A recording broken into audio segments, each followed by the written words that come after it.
Leslie Cornwell, certified nurse midwife with Empowering Midwifery Education. I have Deidre DeGrado. She's a certified professional midwife in Wichita, Kansas.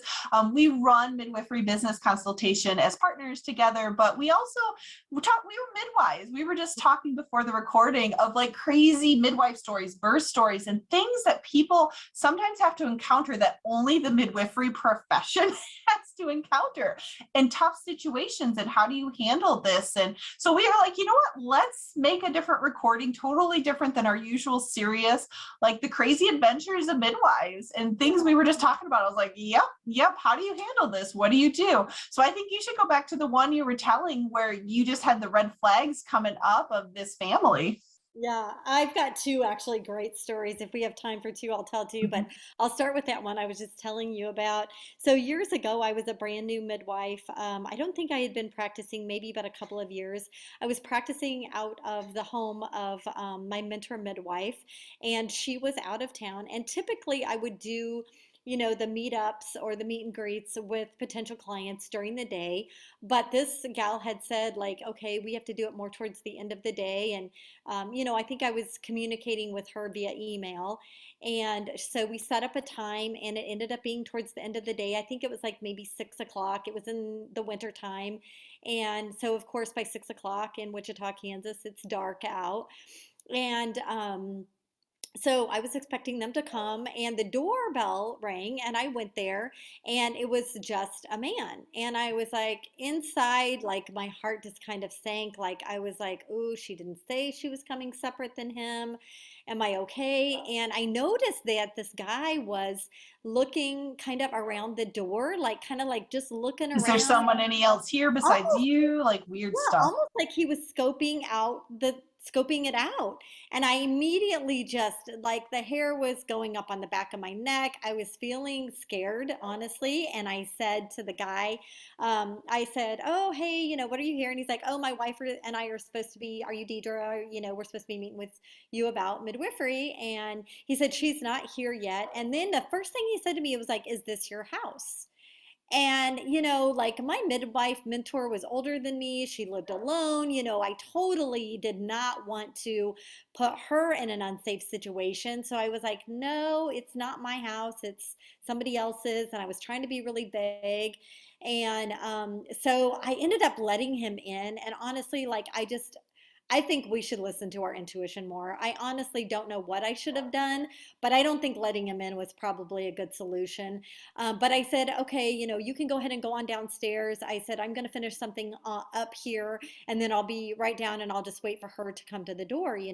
So he did come in, and he went downstairs, and I immediately went back to the back bathroom, and I closed the door and locked the door, and I called my husband, and I said, "Hey, listen, this couple that I was meeting tonight, he came by himself. She's not here yet. I'm feeling super anxious. I got a terrible vibe."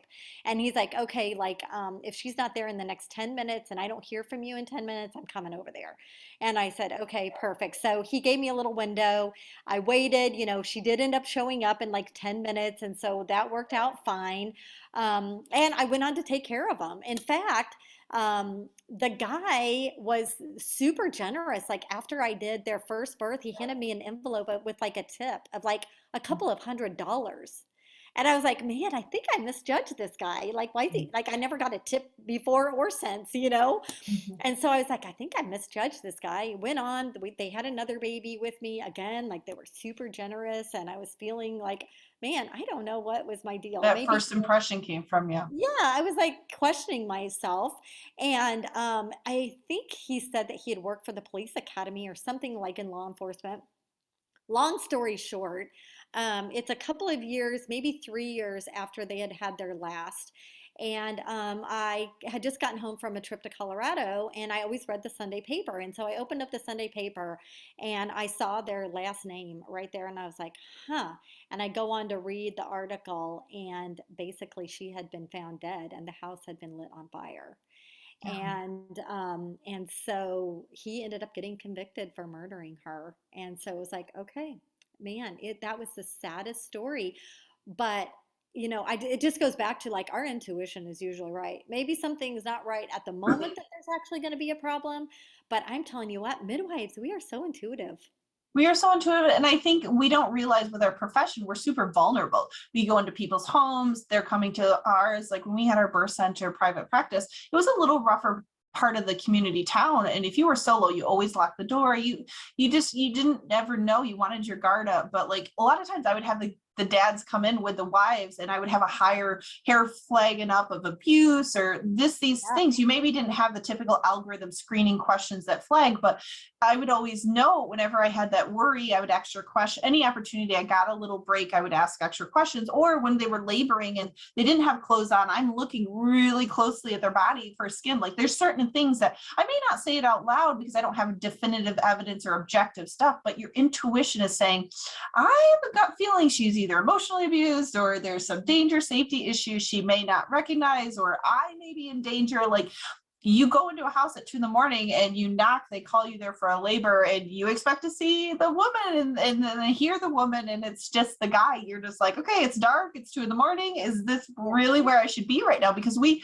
don't realize, because we do it so often, we put ourselves in very risky, vulnerable positions purely because most midwives are females, and who's going to answer the door first? Is it really like you trust so much that sometimes we have to be careful with that. But yeah, I think the words of wisdom with that crazy story is just midwives trusting your instincts, being more cautious. I mean, the worst that could happen is you have him wait in his car till his wife gets here, whoop-de-da, versus he comes in and now you're regretting it. I think of like Patch Adams often, where you have your guard down and everybody is so good, and maybe they had some mental thing and some imbalance present that they can't control. Like you can't just assume. I mean, our lives are too precious. But yeah, so to shifting gears of like more light, I'll tell a story, then you can tell one. But I think just the craziness of whether we do a home birth or they're coming to our birth center, they're driving to us. I mean, crazy stories on the road, crazy stories in the parking lot, like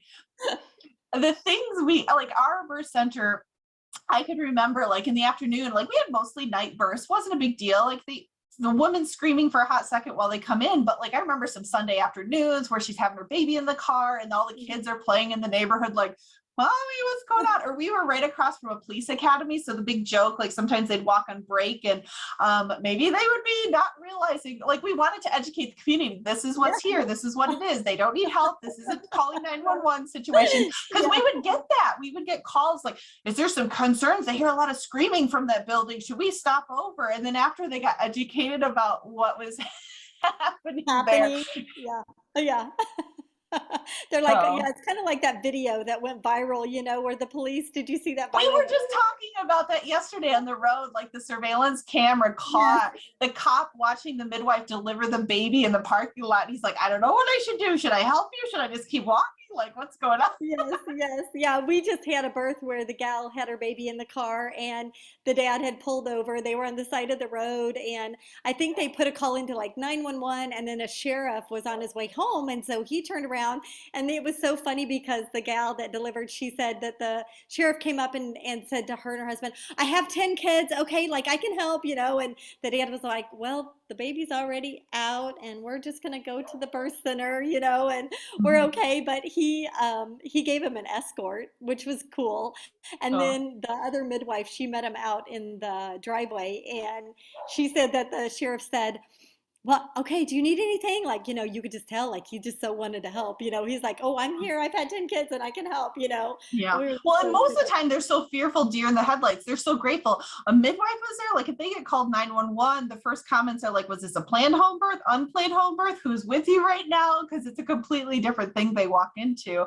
But even just the side of sometimes people push the envelope of picking a home birth midwife or picking a birth center in the distance, traveling and having a good conversation with them about safety. And I've had so many women that are so traumatized by the healthcare system that they push it 2-3 hours. They went fast before, and you're stressing to them, you're probably going to have a car birth. This is, and like they would have a plan. It's all about informed consent, and like they'd have safety and supplies and a plan in place. But I can think of a half a dozen ladies delivered in the car on the way there. I'm trying to talk, encouraging them based on the medical standards to go to the hospital, but she's an adult. She does what she wants. I have so many of them hang up and be like, women have babies in the car all the time, and they would show up, and their poor dads are just driving like, she just had a baby next to me, and they just want the recovery. Like the power that advocating and wanting just a little taste of normal midwifery, it's amazing to me what you see. And I think our big thing is, we're not going to tell them you can and can't do this. I'm not going to meet you at the birth center. I'm not going to do this, but this is within the scope. Like, yes, I think it'll go just fine, but my recommendations are, I can call this local ER because you still got an hour to drive and you're actively pushing right now. Like, you're probably going to have a baby in the car. Yes. Yeah, we had a gal one time who, she was supposed to meet us at the birth center, and I was there and I was waiting for her. And the next thing I know, I get a call from my partner who's in clinic that day, and she goes, your client's here and she's having the baby. And I was like, what? Okay. That's the birth center today. Yeah, I was on the way. They just decided, okay, we'll just pull into the clinic, so they pulled into the clinic, and my partner said that the dad came in and he said, is Deidre here? And my partner's like, no, I think she's at a birth. And he's like, well, my wife, we're supposed to be going there, but I think she's having the baby. And my partner looked out, she was leaning over the back of the truck pushing, and my partner's like, let's get you in here. Took her back to the bathroom, and we had our first baby in the clinic office, That's so cool. Big 10-pounder, I should say. Well, I'll let you and I tell our highlight story. So my highlight story was, I moved up north, and I moved around all the Amish, and within a couple weeks, the word spread that a midwife moved into town. The closest birth houses, none of them do home births pretty much in our community. They drive 45 minutes one direction or 30 minutes, which isn't terrible, but if you have to wait for a driver and you got to go to a phone and you've got a lot of steps in the process and you've had 10, 11 babies, it was a Tuesday night. I lived in my house for 3 months. It was Tuesday at 7. I was in the bathtub. My husband flings the door open and it's like, there's a lady having a baby in our driveway right now. I'm like, what? What in the world? I was like, oh, I quick put some clothes on, and I had my home birth supplies, and I'm like, I don't know what's going on.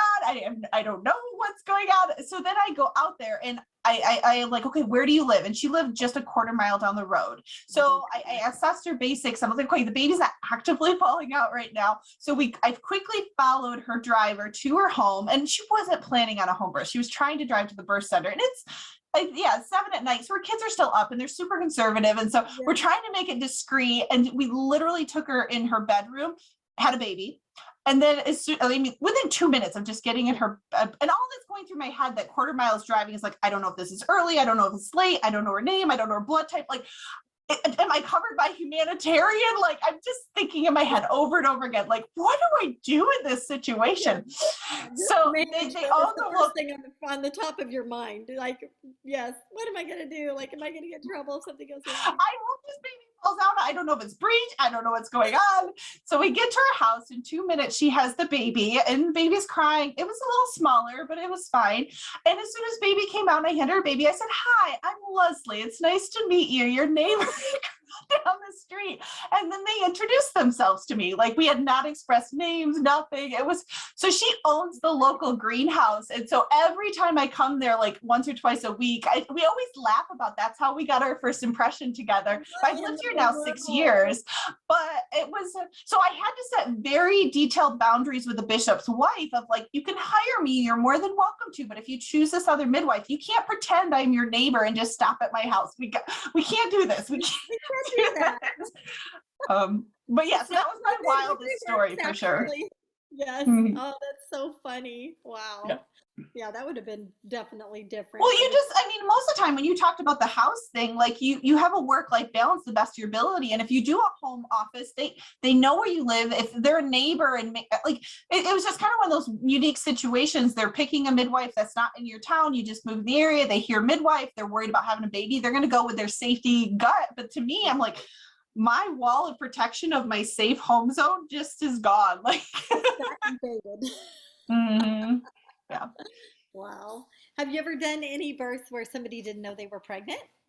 I have not. Is that your most exciting story? Well, we've had a few of those. We've had a few of those where like maybe they came in and they were like, they thought they were just pregnant, and then we find out they're like 6 or 7 months pregnant. Mm-hmm.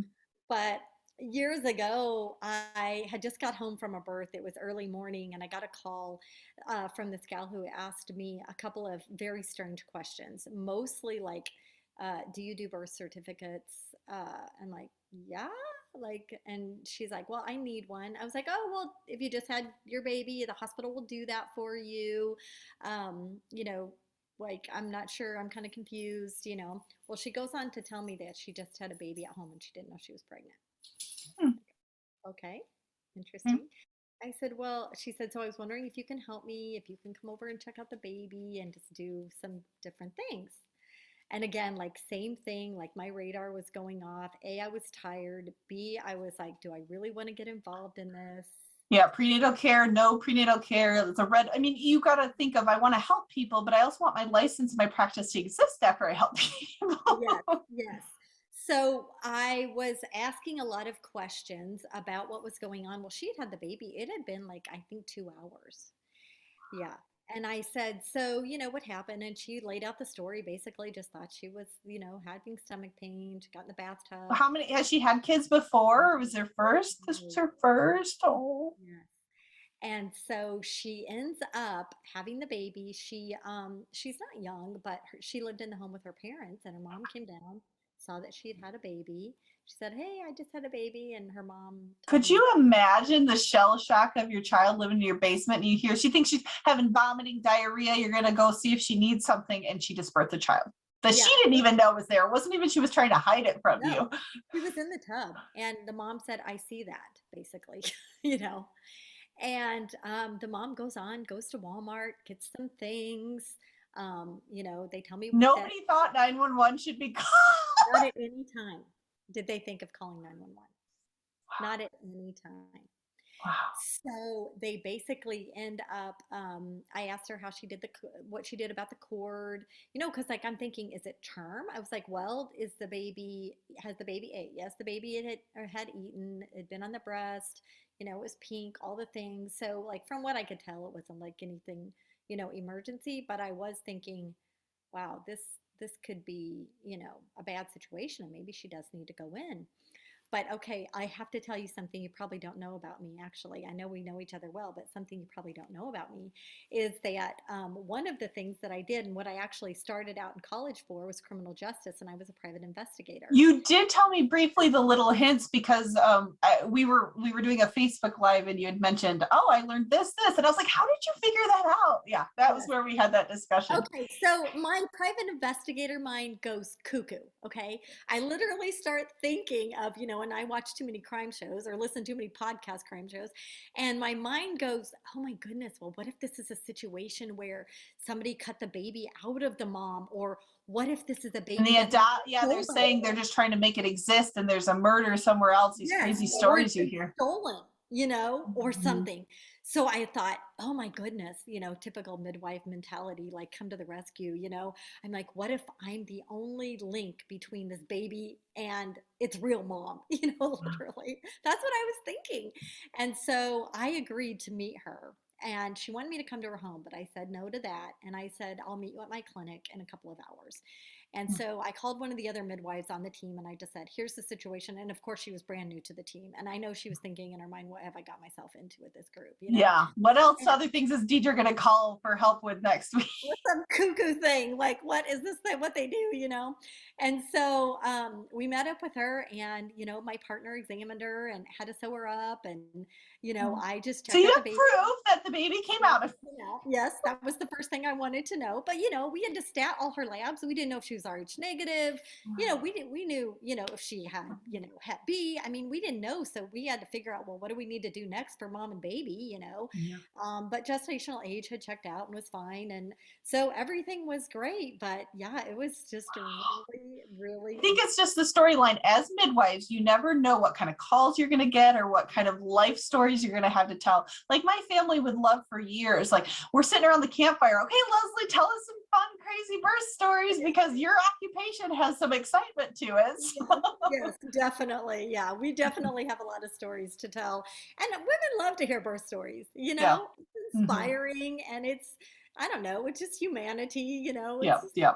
questions, and it's so fun to hear those kinds of things. I think it's more interesting than crime podcasts for sure. Oh, totally. And it made me think not so much a birth story, but sometimes as midwives, we depending on your sense of humor. So my family comes where it's that borderline country living, eating critters, coon, Yeah. raccoon. So we'd have every fall, we would have a surprise. You bring a meat and everybody tries it and you be open-minded. So the big joke always with me was, well, I'm going to bring you a placenta stew. I'm going to bring you something that's new, you've never had before. So every year I would always make some sort of beef stew, something that was similar, and nobody would ever eat my dish. It was the big joke. Even though I never really put placenta in it, it was the big joke that I've got access to this That you meat you've could. never had before.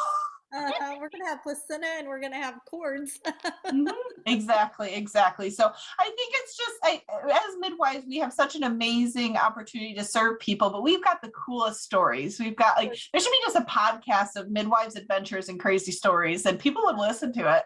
Yes, yes, yes, yeah. Whenever I have time, I always do birth stories on our Facebook and Instagram page because people love it. They're always like, please tell us a story. And Yeah. so, Well, that's how we pass on wisdom, not just these.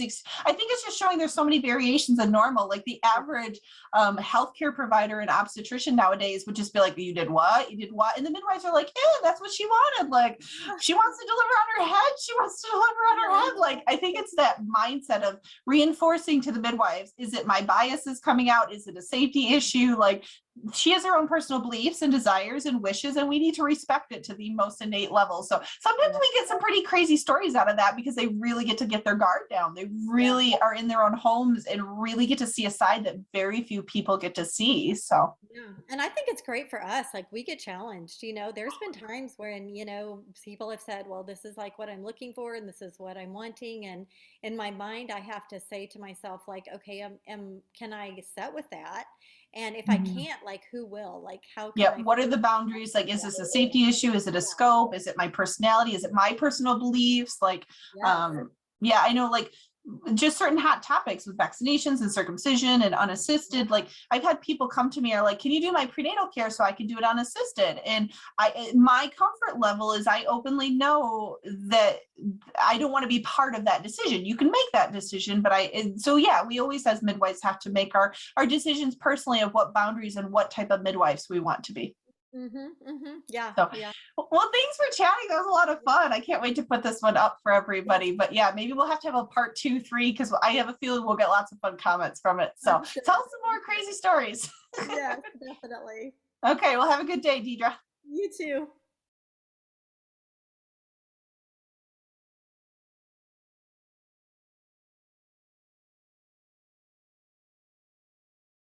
too.